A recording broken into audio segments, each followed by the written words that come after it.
We acknowledge the traditional owners of country throughout Australia and recognise their continuing connection to land, waters and culture.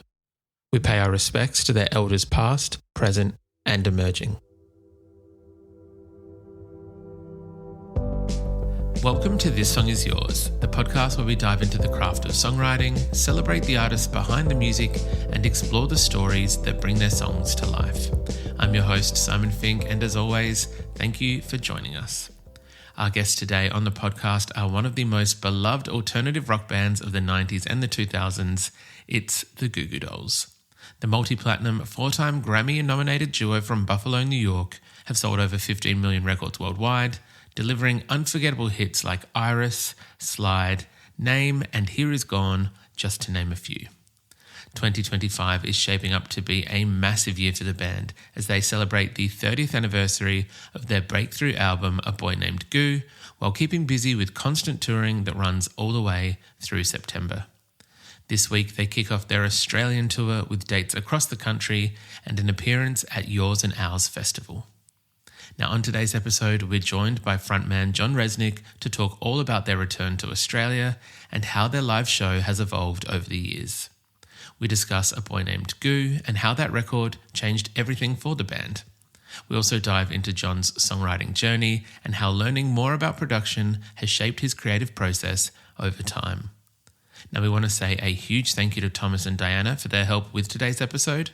The Goo Goo Dolls Australian tour kicks off tomorrow in Canberra, and you'll find ticket links in the show notes, along with links to purchase the 30th anniversary edition of A Boy Named Goo.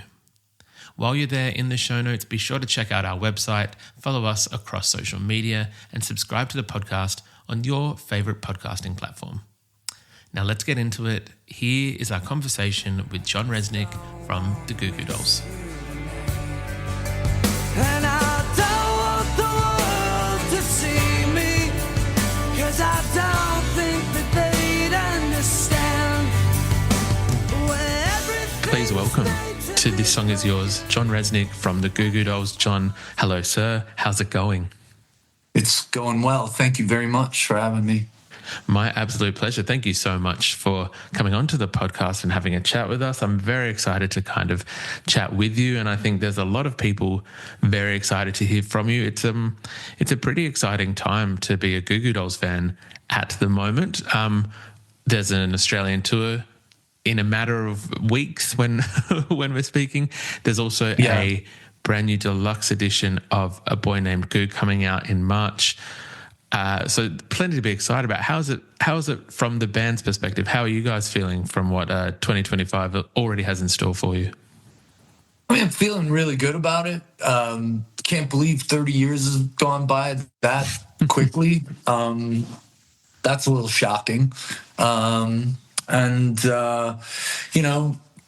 Just excited that we get to come back to Australia, pretty much 1 year after we came back, after not having been there for quite a while. And it was a lot of fun. We're looking forward to a summer tour, and I'm just finishing up a new album. So that's good too. Very, very exciting. As you mentioned, it has only been 12 months since we last saw you here, I think touring with Matchbox 20 last year. Yeah. But as you said, before that, I think it was almost around 20 years since the last headline tour, which I can't believe either. That's kind of crazy that it's been that long between drinks. Yeah, I know. And I'm like, why didn't we do that? Why didn't we just keep going back? But no one really had a good answer for that, so I decided to drop it. I think that's totally fair. And look, we'll be getting to see you now, which is the most exciting part of it. I'm really excited. Personally, we will be heading along to the Adelaide show, so very excited to kind of catch you guys there. Have you noticed, I guess, in those number of years, and obviously we're not just talking about Australia as well, but we are celebrating 30 years of a certain album. I'm curious for yourselves, do you notice the spectrum now of fans and their ages and I guess different kind of fandoms coming to the shows these days? Yeah, it's been really interesting to see the people that are the same age as us and the people who are, well, a lot of them are their kids, I think, you know, and there's younger people, you know, but we're sort of hitting teenagers and 20 somethings, 30s, into people into their 50s. So it's kind of fun. I mean, I attribute that a lot to this sort of, a lot of people covering the song Iris and doing that. And that kind of helped fuel a resurgence and a lot of younger people discovering who we are, you know, so I'm grateful for that. 100%. I think, well, I know Iris was used in last year's Deadpool and Wolverine, so I imagine that's a whole other subsection of fans that are now coming to these shows. Yeah. I'm happy. I mean, you know, I'm happy. It's good. It's like, it's really good to still be able to have a career after such a long time.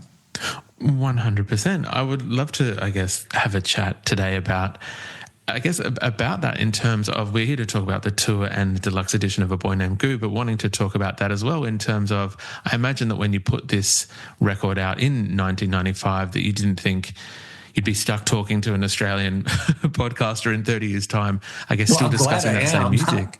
I'm really glad that I am here talking to you today. Yeah. You know, I mean, I thought I was almost convinced that was going to be our last record, you know, because at that point, I was approaching my late 20s, and I was just kind of like, well, you know, if I don't do it on this one, I got to go back to school and get a real life and, you know, grow up.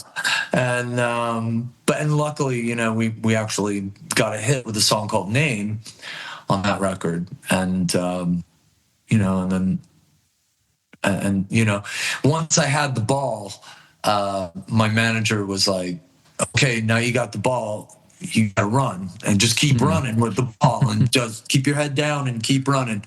And here I am, and it's 2025. It's bizarre.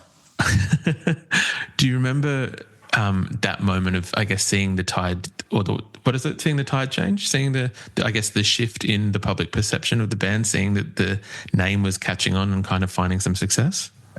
Yeah, you know what I thought was really interesting, because, you know, I mean, we were still playing really sort of aggressive kind of alternative rock at the time, but I've always written ballads and things like that. So I was really, we used to have to save the song Name for the end of the show, because that was the only song anyone knew at that time. So, and if we played Name in the middle of the set, the room would clear out afterwards. So we'd save it till the end, and then, you know, and so, you know, that was kind of strange. So that kind of inspired me to move on and just try to write as many songs that could potentially, you know, do well as possible. 100%. We're primarily like a songwriting podcast for yourself, and I'd love to kind of get the origins of where you got into songwriting in a little bit. But for that time period in your life, in, let's say, like the mid to late 90s, where I think there was quite a prolific output from the Goo Goo Dolls and from yourself and a lot of the material that people would know these days, was there any sense of, at the time of writing it, that you kind of, and I know you can never really comprehend maybe life outside of the close circle of friends and family and team, but when you were writing songs like Name, like Iris, my personal fan favorite is Slide, was there a kind of an awareness of what you had in terms of the quality of songwriting? I just always wanted to write songs that I knew that could be big, you know, and I wanted to, you know, write the biggest songs and write the best songs, and you know, and just always sort of approaching it from that angle of like what moves me enough to like actually put it out there, you know, and you know, that's always sort of been the way that I've done it. You know, I love the idea of having a hit, and I love hooks. hooks. I love big hooks. And it's like, it's funny because, you know, I've heard other writers sort of critique my work, and they're just sort of like, I don't know, that guy just kind of tries to push it to 11 on the hooks too often. And I'm like, hell yeah, I try to push it to 11. Because I want everybody in that room singing that. I want them to go home. And I don't want that to be able to leave their heads. You know, I want it. I want my songs stuck in people's heads. I think you've very much achieved that. What record is it? It's the, I'm hoping I get this right. Is it Live in Buffalo? Is Buffalo the right city? That record is a fantastic kind of representation as well of the fact that I think for a lot, or I want to say more than 80% of that record, you've got such a large crowd singing along, almost proving your point in terms of if you can have the hooks at 11, people are going to be more engaged because they can feel more part of it. It's more part of like a community almost. Yeah, you know, I mean, I love that.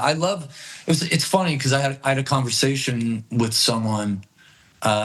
We did a gig. Yeah, some gigs are amazing, you know.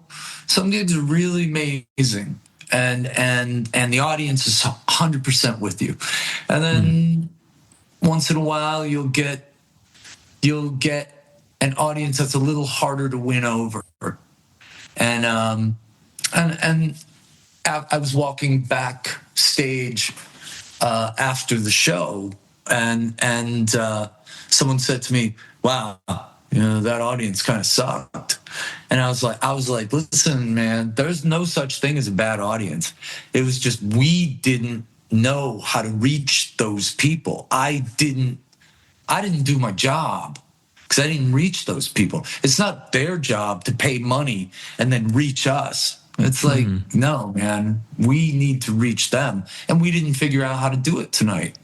And, you know, and that can be a little worrisome at times. But, you know, generally it's like, I'll find a way to reach people. And I want people to feel like they're involved in the show, you know, you know, and I love when people sing along with everything. 100%. Are there any ever surprises for you, I guess, in terms of, I feel like there are the surefire hits that obviously everyone's going to either, you know, have a positive reaction to or sing along with instantly. Are there ever any times where you've thinking, oh, maybe this song won't hit in this way and it does in one aspect, or maybe the opposite way around? Is there ever any surprises for yourself in terms of how the audience reacts? Yeah, you know, I mean, sometimes you think you're just killing it out there, and then, you know, you hit the end of the song and it's kind of like, yeah, or at least it feels that way, and you're like, well, that isn't the response I had hoped for. But and then other times, I mean, you know, I'll surprise myself and be like, wow, that was way better than I thought it was going to be, you know. Look, I can only imagine that it must be very interesting perspective from yourself and the people on stage, obviously, to put your all into it and then, receive a reaction that might not be what you've expected, especially because a number of these songs are so well loved and adored. So I imagine it is a very interesting feeling when that does happen. But look, I'm sure that's not going to be the case on these Australian shows. I know that there's a lot of people excited to see you guys play. No, because Australia is this country where like everybody is having a good time all the time, or at least listen. I'm living in America in 2025, and it's kind of we're all chewing our fingernails off at the moment. So you know, it is what it is. If you need to, there's always extra places here. Yourself, the band, the crew, welcome to stay longer if you'd like. Thank you. Thank you. I may have to do that. You know? As mentioned before, we are primarily like a songwriting podcast. John, I was wondering whether you might share, I know you mentioned like a love of hooks, wondering where you got your first interaction with songwriting and I guess what attracted you to the art of songwriting and, you know, putting pen to paper, writing down your lyrics and your thoughts. Yeah. Well, my mom and dad were both musicians and my mom more so than my dad. And she was amazingly creative. Like she would paint, and she could, you know, she loved to cook, and she played the piano and she played the flute, and she was all around kind of creative person, and she was really funny. You know, my dad played the clarinet, and not often, but he did play the clarinet. So I would imagine that some of that sort of seeped in genetically, you know. And I was terrible at sports. I really hated team sports, you know, because I was kind of a little skinny kid, and you know, sports didn't really appeal to me because it was always pushed on to us about, you know, competition brings out the best in people, and I was like, no, that's not always true. Sometimes it brings out the worst in people. You know, it brings out these darker elements, you know, of your psyche, you know, where it's like, you know, you're going to throw an elbow into someone's eye socket because you're not winning, you know. It's like, so being able to compete with myself and sit down and have an outlet of expression is I think is really, really important, because there's a lot of kids out there who aren't good at sports or who can't, you know, do other things, and you find a place in music, and you know, I think it's all about finding your tribe, you know, and the musicians are my tribe, you know. It's like it's so much fun to get together with people and just play. I've been doing more of that lately, you know, just meeting up with tons of different musicians and playing these like charity events and things like that, where it's like you get to interact and you know, perform with people who I never thought I'd get to perform with, and it's really fun. It's really fun. Do you find that influences then, because the band has had a steady output of music from those early albums in the 90s? I think the most recent one was 2022. Have you found that being able to kind of change the way that you perform, in terms of like whether it's performing with the band, whether it's performing as a solo artist yourself, that changes the way that you write? No, I think I do what I do. You know, over the past few years, I've been getting more into production, you know, because it's like I love, you know, musical instruments are great, and you know, having a guitar and you know, a recorder of some kind and a microphone. It's how I write, how I do the process of getting the basic idea of the song down, you know. So and a lot of times I'll just sit and just play free and just play whatever and not even think about it and hum along with it, and then something will come out. And sometimes it takes 10 minutes, sometimes it takes an hour before something will catch my ear, and then you got to kind of chase it, you know. And that's great. So I'll try to get myself a verse and a chorus, and then I go into this thing where it's like I like being in the studio, and I have a studio of my own now, and so I'm free to sit there and just play with like microphones and amplifiers and, you know, compressors and EQs and delays and all this crazy stuff. And to me, that's as much of you can create as much of the attitude and the vibe of the song with using the equipment in the studio. But you know, it has to start with a good hook and a good song, you know, for lack of a better term. But at least the germ of an idea, you know. Yeah, 100%. I imagine that having like a production space and being able to play around with those as well is almost just like another what's the word? We've spoken to a few different songwriters about this, in terms of that you can work on different melodies like on a piano or a keyboard, but it's also as part of the art of songwriting, not to be too sappy or cliche or whatever, but it seems to be about keeping yourself interested as well and keeping a certain muscle kind of active in a way that keeps you engaged, that keeps you kind of pushing some kind of envelope. And I imagine that production is just that kind of next step of that almost as well. Yeah, it is the next step, but it always has to be the second step. You know, it's like, you know, because it's like there's times where I'll be messing around in the studio and I'll get some crazy drum sound, you know, and I'll just be like, wow, that's really cool. And then it's like, okay, well, where's the song? And it's like, oh yeah, right. Okay, well, let's start with the song first, and then we'll create the sonics of it, you know, because it's like say. Like a band like the Black Keys, okay? Their songwriting is very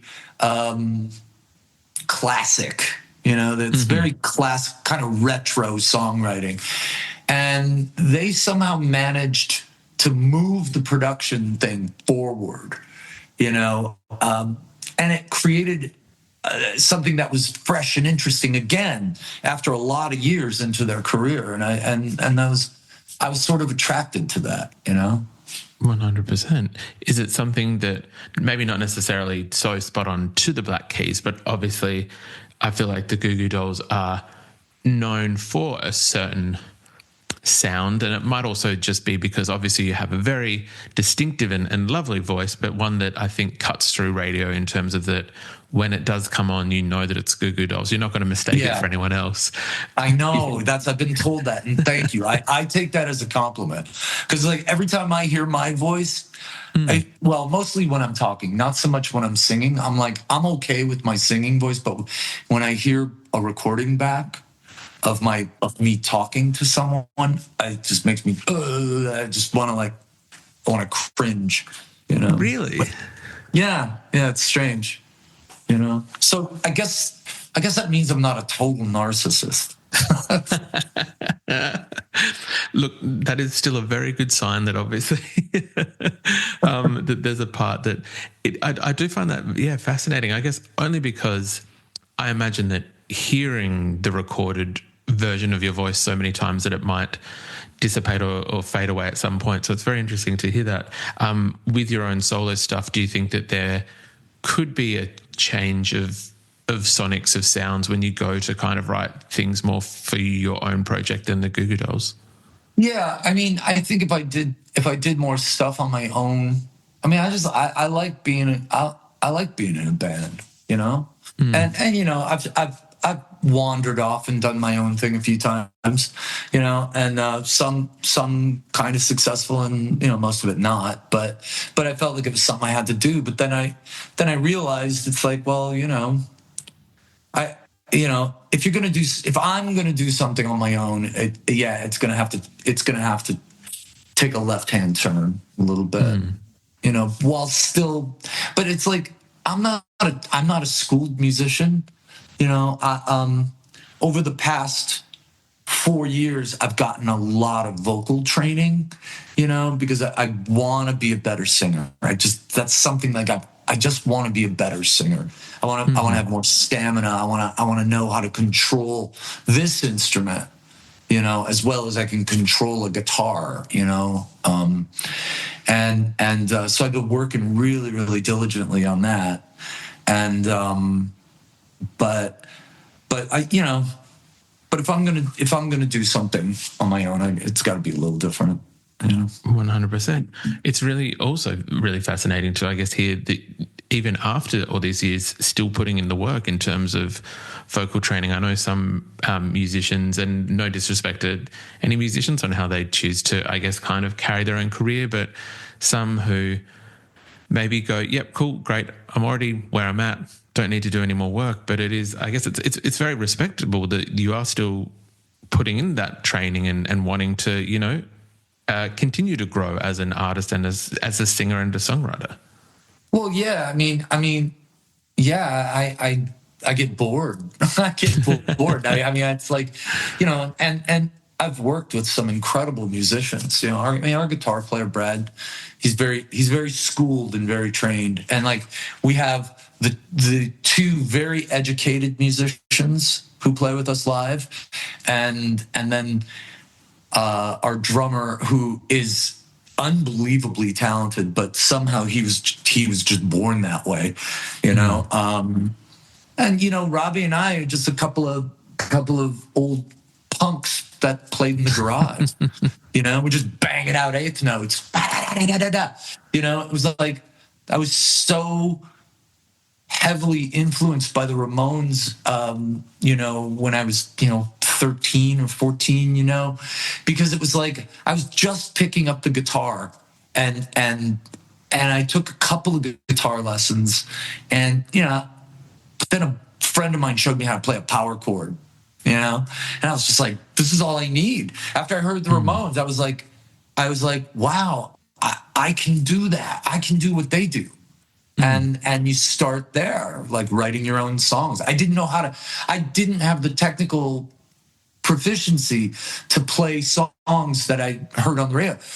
It's like, I can't play Stairway to Heaven. I still can't play Stairway to Heaven, you know? And I've been playing guitar for, you know, like, you know, 45 years. But I can do what I do. And that was the big takeaway from that, you know, and I'm glad for that. And I learned from Brad, and I learned from the keyboard player, Jimmy, and I learned from Craig, you know, but I have my thing. It was interesting because I just had to have like surgery on my elbow and on my hand because I had these repetitive motion injuries. So I had to get them repaired.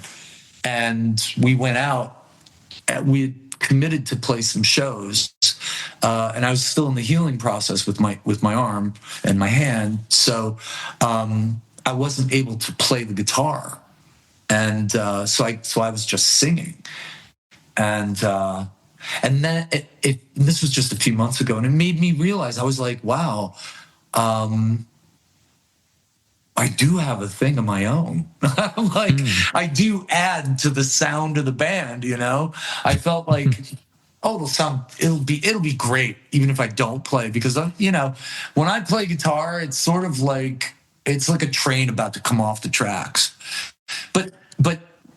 But I'm like, no, I kind of like it. It's like I enjoy listening to like Neil Young play guitar, especially when he solos, because you're just like, oh my God, it's like, who knows? It just sounds like something's about to explode. And I'm like, and I love that. It's interesting to me. It's daring, you know? You know, whereas I, you know, I mean, I don't, if you said, play me a scale in D minor or whatever, I'd be like, I can't, I don't understand it. I think there is something really special about music that is Neil Young. I think there's elements of certain Goo Goo Dolls albums, as you said. Even I'm not sure if you're aware of MJ Lenderman, the singer-songwriter that's out at the moment. Yeah.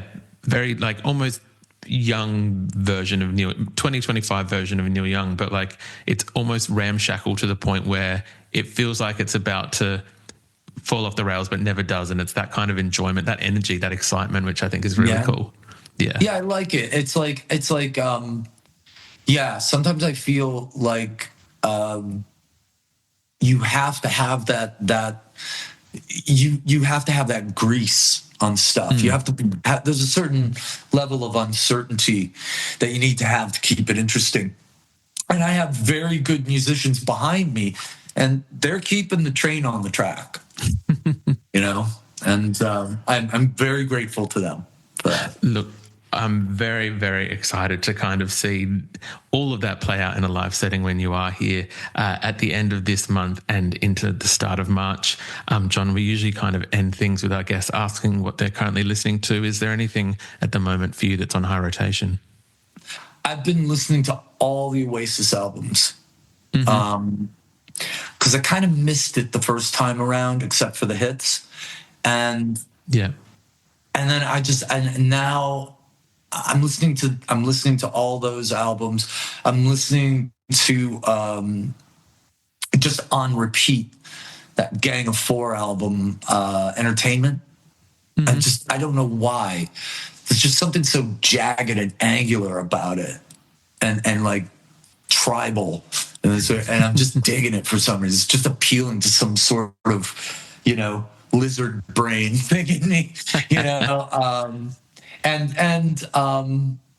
on satellite radio, I always have the Beatles channel on, So it's just like, I'm just blown away by what a great songwriter Noel Gallagher is, I'm like, how did I miss this the first time? It is fascinating. Some of their real deeper cuts or just like album tracks that never really saw the love or light of day, maybe because of the time as well in terms of streaming services versus CDs back in the 90s. But there's some really hidden gems on those records if you go searching, which it sounds like you have.